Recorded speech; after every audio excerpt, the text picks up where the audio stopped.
Today the Evening Times reveals its latest campaign, a bid to make city streets safer for our residents. Busted is our call for bus bosses to say, enough is enough, and crack down on dangerous driving. As our images show, bus drivers are taking risks by jumping red lights, and putting pedestrians at risk.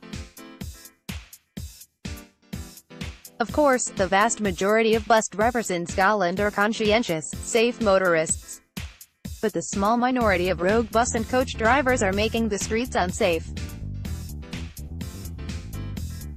The Evening Times is calling for an end to dangerous, inconsiderate driving on our public transport. One pedestrian who contacted us told us how he had been hit on the shoulder by a bus. The man, who asked not to be named, was crossing St. Vincent Street near to Glasgow City Chambers. The bus had stopped in the yellow box, forcing those crossing the road to walk round the front of the bus. One pedestrian looked at the driver and shook his head, before the man we have been speaking to did the same. The driver then nudged the bus forward apparently on purpose and hit the pedestrian on the shoulder. He said, "I immediately took down the details of the bus and complained to the company. I ended up with a glib response saying that drivers take all complaints seriously. It wasn't good enough. Bus drivers are a danger on Glasgow's roads. If you don't look before you step out, then they will run through a red light, and it is not just pedestrians who are put at risk by illegal driving. Cyclists are also vulnerable road users who have to take care not to get in the way of a bus or coach crashing through a red light." Callum Cook, a committee member for the cycling group Go Bike, said, "Dangerous driving is clearly a major factor that deters people from cycling, but the best way to address this is to improve cycling infrastructure. Segregated cycle lanes, like the ones we're beginning to see on Sauchiehall Hall Street and Victoria Road, keep buses separate from people on bikes. Building a network of these should be the top priority." He added, "In the meantime, it's important that bus operators ensure all their drivers are aware of how to drive safely around people on bikes. We would highlight the great work done by Lothian buses to provide practical cycle awareness training to all their drivers, and would like to see this adopted more widely. We know that poor driving is consigned to a small number of professional drivers.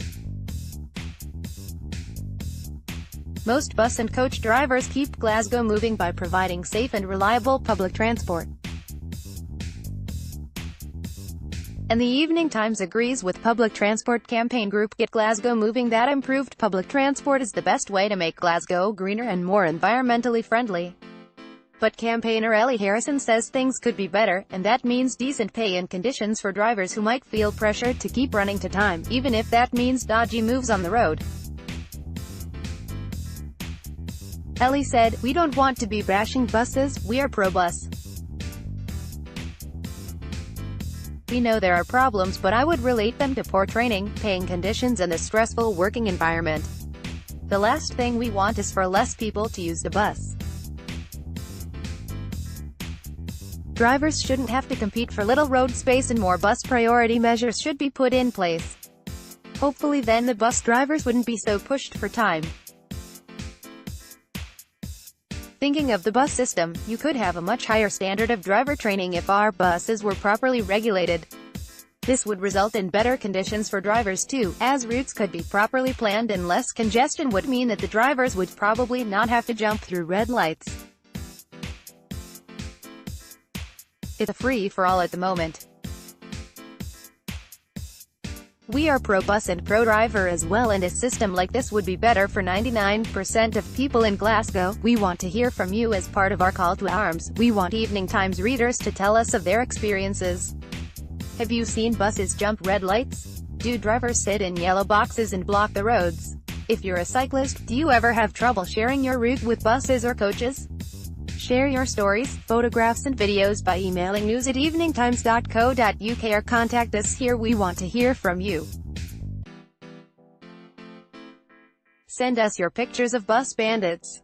Add your contribution now by uploading a contribution, for use online and in print. You accept our contributor terms. You will either own or have permission to use anything you provide. Together we will make Glasgow's roads safer.